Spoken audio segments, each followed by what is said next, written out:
bahwa mulai minggu kemarin untuk seksi pembangunan sudah menjalankan kembali untuk program pembangunan Masjid Jamiul Fatah untuk melanjutkan semester lantai 2. Mudah-mudahan targetnya yaitu sebelum bulan Ramadan bisa dipakai untuk lantai atasnya. Mudah-mudahan sudah selesai pembangunannya. Mohon support dan dukungannya kepada seluruh jemaah Masjid Jamiul Fatah. Dan nanti malam juga akan ada pembentukan panitia oleh Nabi Muhammad SAW. Mohon untuk hadirannya di pengurus tidak diperlukan. Mudah-mudahan program masjid tetap berjalan sesuai dengan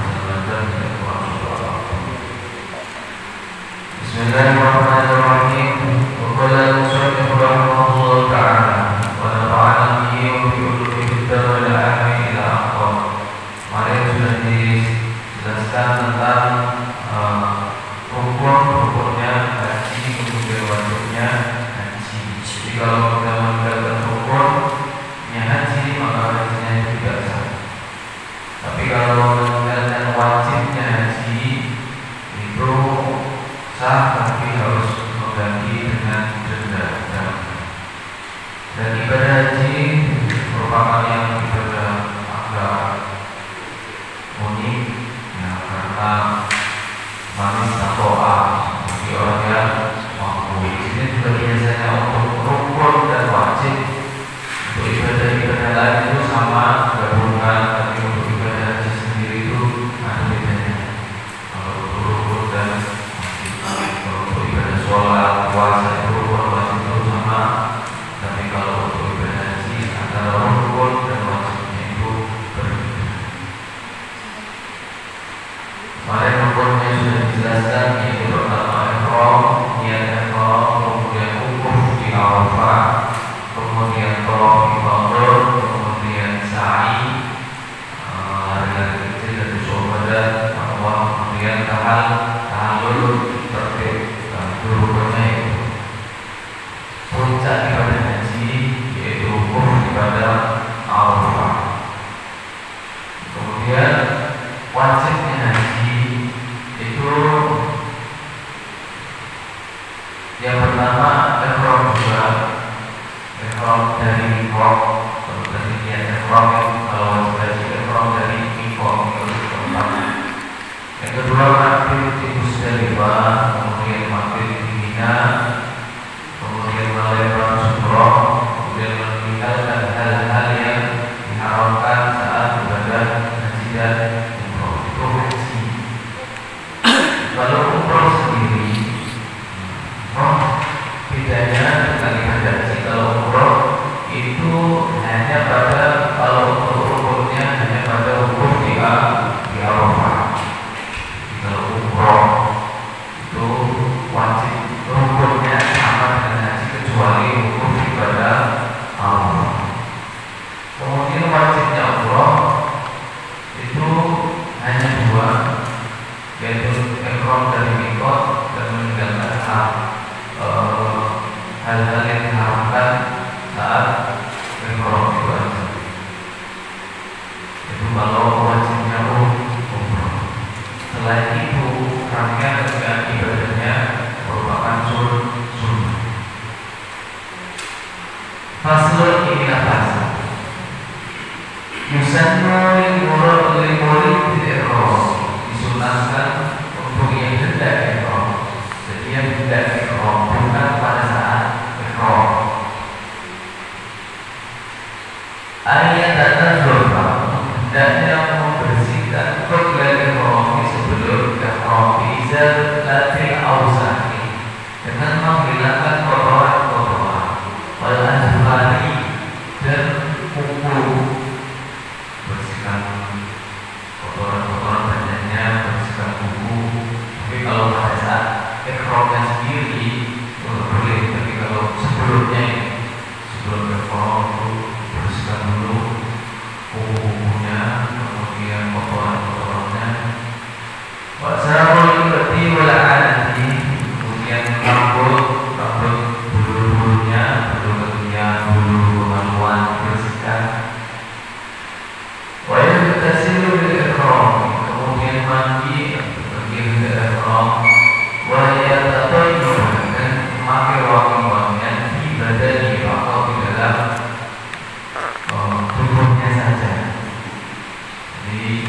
memakai wangi-wangian sebelum ihram.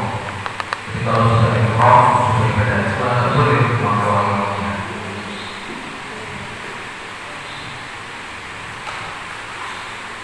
Boleh basuh izarah dan menggunakan sarung, walidah dan selendang akyadaini yang putih keduanya.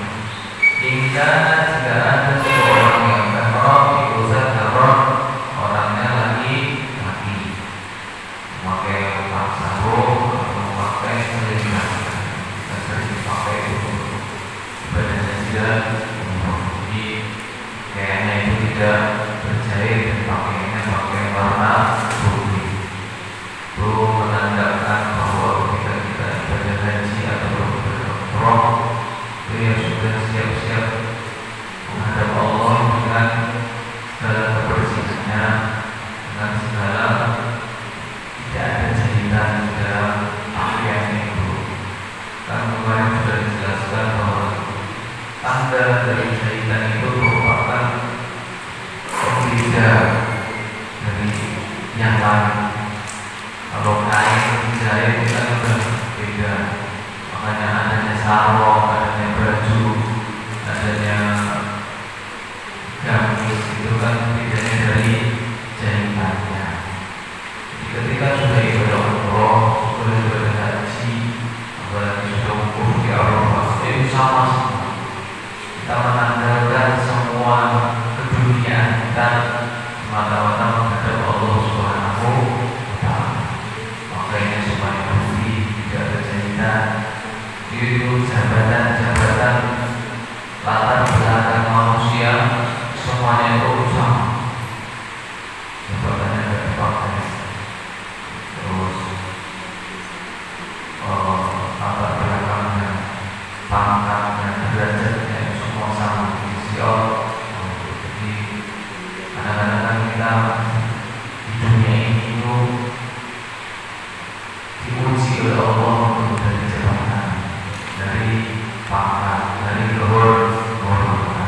Dulu misalnya kita orang biasa, ketika dihina orang atau diomongin orang itu biasa aja. Tapi ketika diri kita ini diberikan oleh Allah suatu kemuliaan, misalnya derajatnya naik dan lain sebagainya. Ketika diomongin orang itu kayak siapa tuh misalnya, itu hal-hal yang seperti itu pasti ada di dalam kita. Karena ketika umroh, ketika haji, apalagi wukuf pada Arafah, itu semua menandakan kita itu semua sama. Ada dengan atasan, tidak ada bawahan, tidak ada kita derajatnya orang terhormat, orang mulia, kiai besar, ulama besar, tokoh besar, tidak ada, semuanya sama. Memakai baju ihram itu tidak ada jahitan. Jadi semua tentang diri kita itu kita andalkan semata-mata mendekatkan diri kepada Allah Subhanahu wa Ta'ala. Kita yang diuji, orang yang sering kita tolong, misalnya contohnya sering kita tolong dalam kesehariannya, kemudian tiba-tiba menjelekkan kita, itu langsung seolah-olah kita itu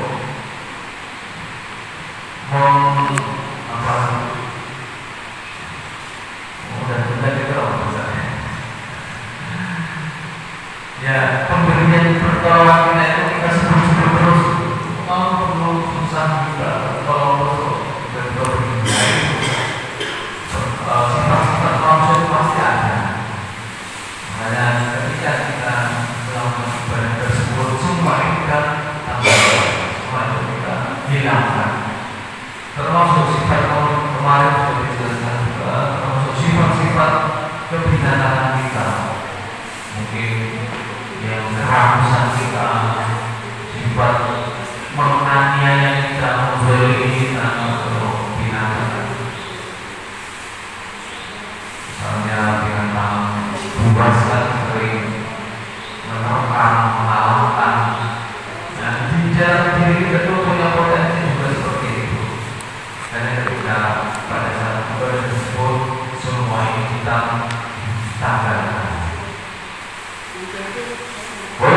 beliau ada ikrami kemudian sholat 2 rakaat pada saat ikram. Cuma yang kemudian berniat wayulabba dan bertalbiyah. Labbaik Allahumma labbaik labbaik la syarika lak labbaik innal hamda wal ni'mata laka wal mulk la syarika lak. Labbaika berpenuhi panggilanmu Allahumma ya Allah. Labbaika berpenuhi undanganmu. Labbaik di labbaiknya itu sampai labbaika Allahumma labbaik 2 kali. Ini menunjukkan bahwa kita ini dipanggil oleh Allah dan berpenuhi, benar-benar memenuhi sebagai tauhid, sebagai penguatan, penghubungan bahwa saya memenuhi panggilanmu ya Allah. Allahumma ya sama seperti kita pada saat berdoa dan lain sebagainya. La syarika lak, tidak ada sekutu bagimu. Labbaik berpenuhi panggilan dan innal hamda segala puji wa ni'mat dan kemuliaan laka hanya milikmu. Wal mulk dan segala kerajaanmu, kekuasaanmu. La syarika lak, tidak ada sekutu bagimu. Jadi ya, pada hakikatnya itu kita memenuhi panggilannya Allah, memenuhi segala apa-apa yang diperintahkan oleh Allah, apa-apa yang menjadi kewajiban kita, apa-apa yang sudah ditugaskan kita, ibadah kita, semuanya ini semata-mata karena tidak ada sekutu dan sebagainya. Karena dulu zaman ibadah haji dulu kan sebelum ada Islamnya itu udah ada yang haji Mekah sana, tapi bawa punya dengan telanjang dan lain sebagainya. Itu maka di ayat ibadah haji kan walillahi ala nasi hijjul baiti, walillahi ala nasi, kata yang digunakan itu ala nasi. Beda dengan puasa, puasanya ibadahina amanu kutiba, yang dipanggil adalah orang beriman. Tapi kalau ibadah haji adalah manusia, walillahi ala nasi. Karena sebelum ada syariat ibadah haji dulu sudah ada ibadah haji sebelum ada Islam. Karena dulu bawahnya telanjang, maka dengan ibadah dengan adanya syariat Islam, kemudian bawahnya memakai pakaian yang putih, tidak berjaya. Wa yusannu, dan disunahkan al-iksaru min talbiyati, memperbanyak talbiyah di dua mikrofoni pada saat banyak baca talbiyah, memenuhi panggilannya Allah. Artinya adalah berikannya dan memenuhi segala perintah-perintahnya Allah, dan semampunya dan sekuatnya meninggalkan apa-apa yang dilarang oleh Allah Subhanahu wa ta'ala. Itu ramai yang dibaca. Faslun ila fasal. Waktu wukuf dan waktunya wukuf itu kita zawali dari turunnya yaum at-tas'il hajjati pada hari ke-9 haji Dzulhijjah ila tulu'il fajri, sampai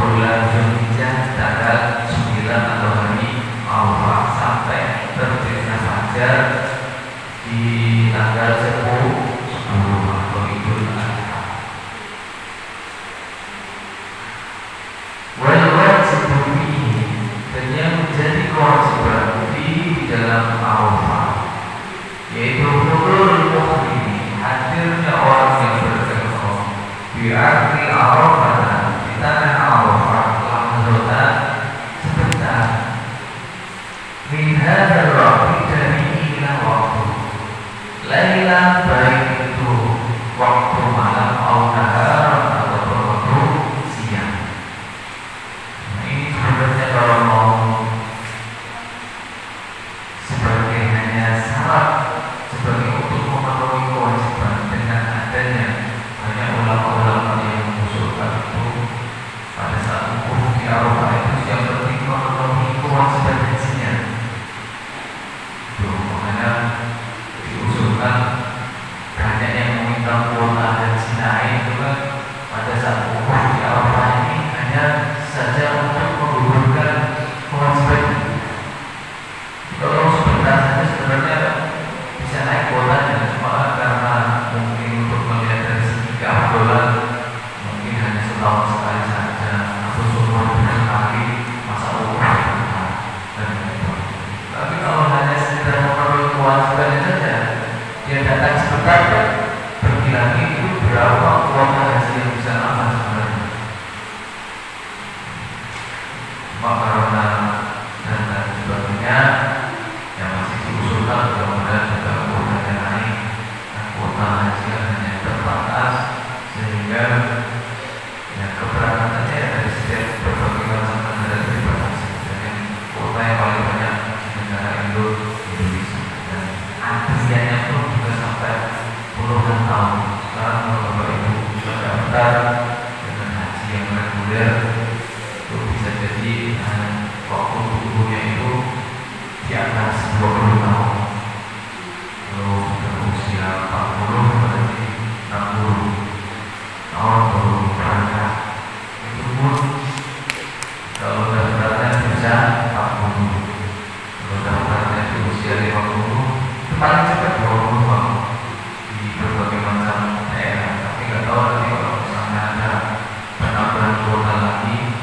Nah sebenarnya kalau mau ulang-ulang berusulkan biar kuotanya naik, salah satunya caranya itu mengumpulkan hanya untuk memenuhi rukunnya pada saat wukuf di pada Arafah dan kalau sudah selesai terus sebentar nanti bisa bergiliran. Nah, tapi karena mungkin ya orang berbagai macam hal masih dalam pertimbangan, kalau sebenarnya kalau hanya untuk memenuhi rukunnya saja wukuf di Arafah lanjutkan sebentar sampai di Arafah pada waktunya lagi lincirnya matahari, turunnya matahari sampai terbitnya fajar sore. Terbitnya fajar di hari Arafah, di hari Nahar sudah memenuhi kewajiban fardunya haji. Sebentar supaya tadi berbagai macam pertimbangan. Kalau antrian itu masuk akal, masuk akal.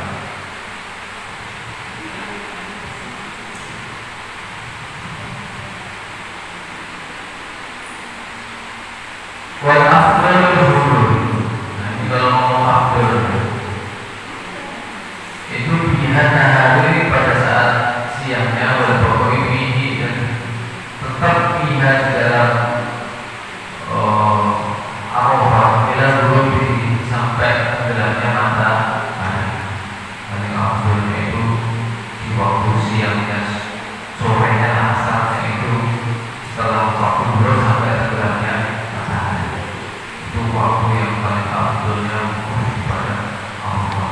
Pada saat sholat itu banyak berdoa, banyak berzikir, berdekatan kepada Allah. Lebih-lebih doa yang sering dilakukan itu karena atina dunia hasanah wa fil akhirati hasanah wa qina adzabannar. Karena juga banyak ketika sholat ibadah wukuf di Arafah itu banyak yang titip-titip doa itu kan dan tempatnya doa tergantung dari tempatnya, orangnya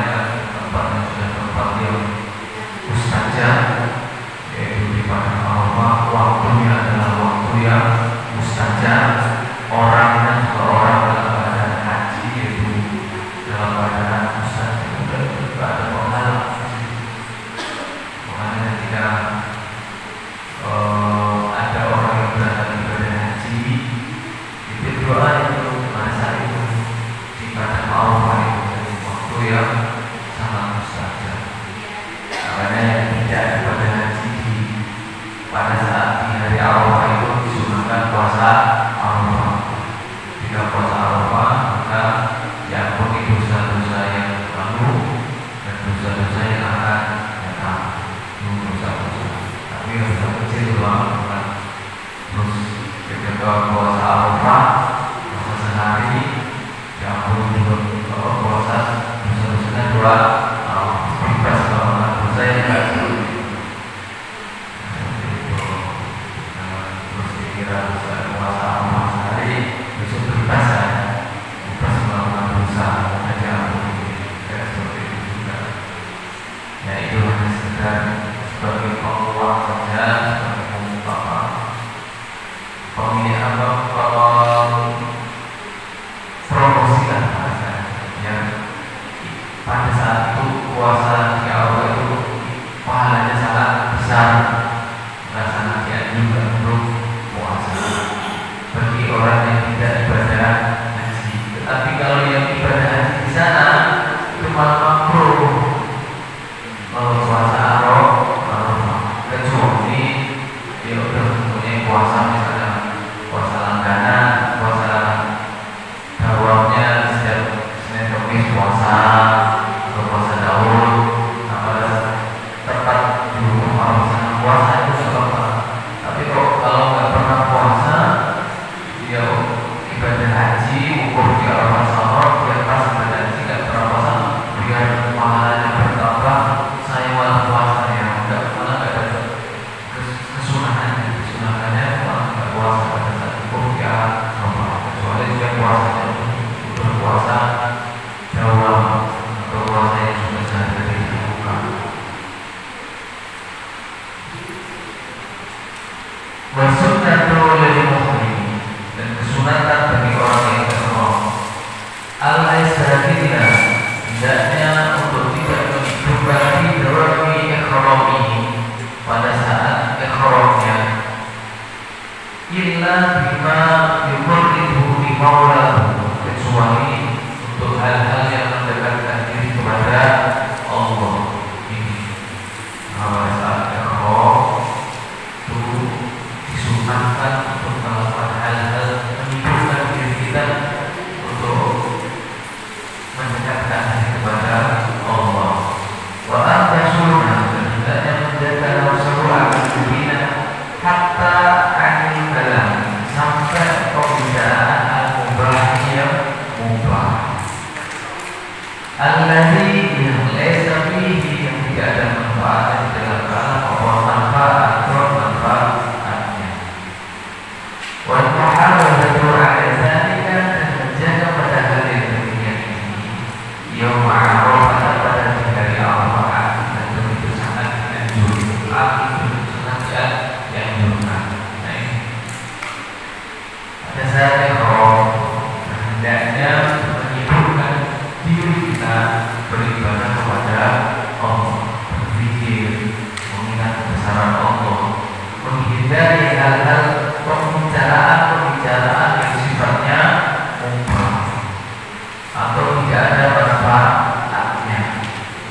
Semacam kalau pas ikhram nanti kita semua diberikan oleh Allah rezeki bisa haji ke Baitullah, manfaatkan hal-hal yang itu semata-mata mendekatkan diri kepada Allah. Banyak-banyak meminta ampunan kepada Allah, banyak-banyak berdoa kepada Allah, banyak-banyak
kita, dari sisi hakikat kita ini, mulut kita dibikin di mulut kita hanya satu, sementara telinga kita ada dua. Itu sebenarnya sebagai hakikat pengingat kita bahwa kita ini lebih sering disuruh untuk mendengarkan dibanding melihat.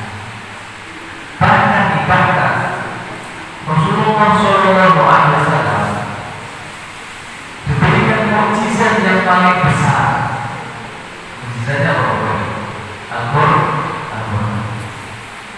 Mukjizat Nabi Muhammad SAW berupa Al-Quran. Ini sebenarnya hakikatnya, sifatnya ini adalah mendengar.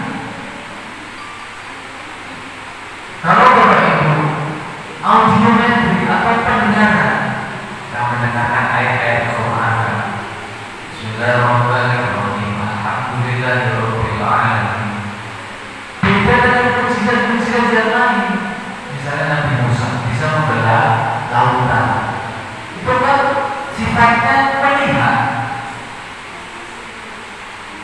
atau sifatnya hanya terjadi seketika itu. Tetapi kalau Al-Quran kita dengarkan, kita lihat, misalnya kita dengarkan, kita lihat, itu bisa semua orang bisa menggunakan atau bisa berlaku sampai saat ini. Itu Al-Quran. Makanya jangan heran ketika ada orang-orang yang tidak bisa melihat tapi hafal Al-Quran, karena dari pendengaran. Jadi sifatnya Al-Quran juga sama. Lebih didengarkan kita itu mendengarkan perintah Allah dan lain sebagainya. Makanya ini ketika di awal kita harus lebih banyak ucapan-ucapan kita lebih kita jaga. Maka banyak di antara kita itu yang komunikasi kita tidak baik dengan sesama. Itu pasti dimulai dari perkataan-perkataan atau ucapan-ucapan yang sifatnya tidak berguna, apalagi menyakiti.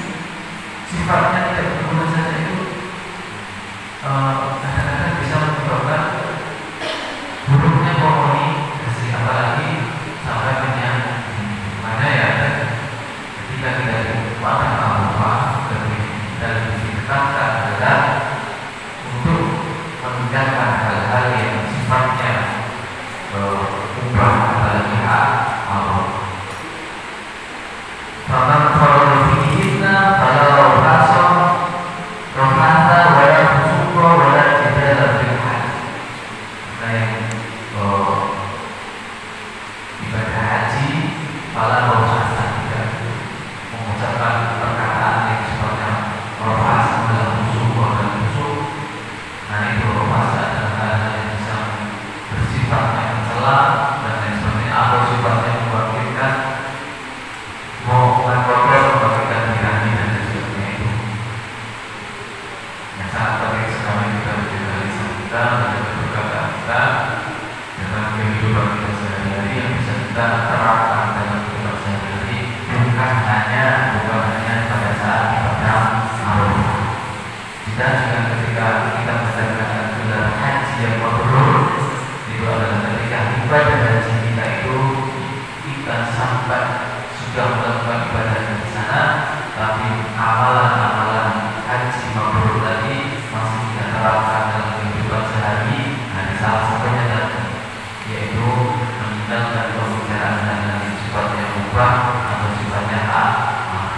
Itu salah satu yang menjadikan haji yang mabrur. Kalau misalnya haji terus omongannya masih belum berubah, dan kan belum bisa mendapatkan predikat ibadah haji mabrur. Fasbab wa suruh tawafi bermula dari suruh tawaf atau aswad. Mungkin ini yang bisa kami sampaikan. Mudah-mudahan ada manfaatnya. Mudah-mudahan dari Allah berbagi. Kita ada dengan baca Bunda Maulaya sholli wa sallim lillahi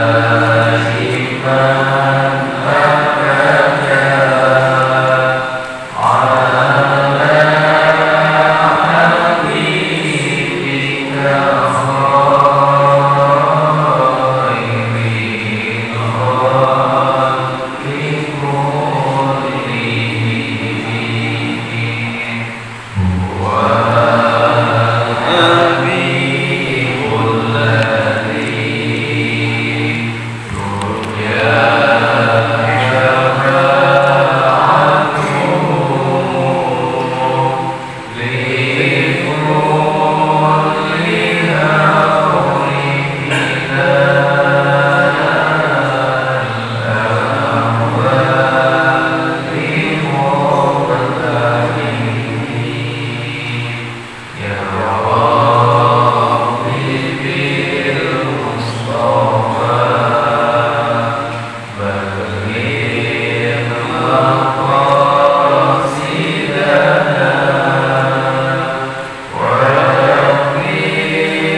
warahmatullahi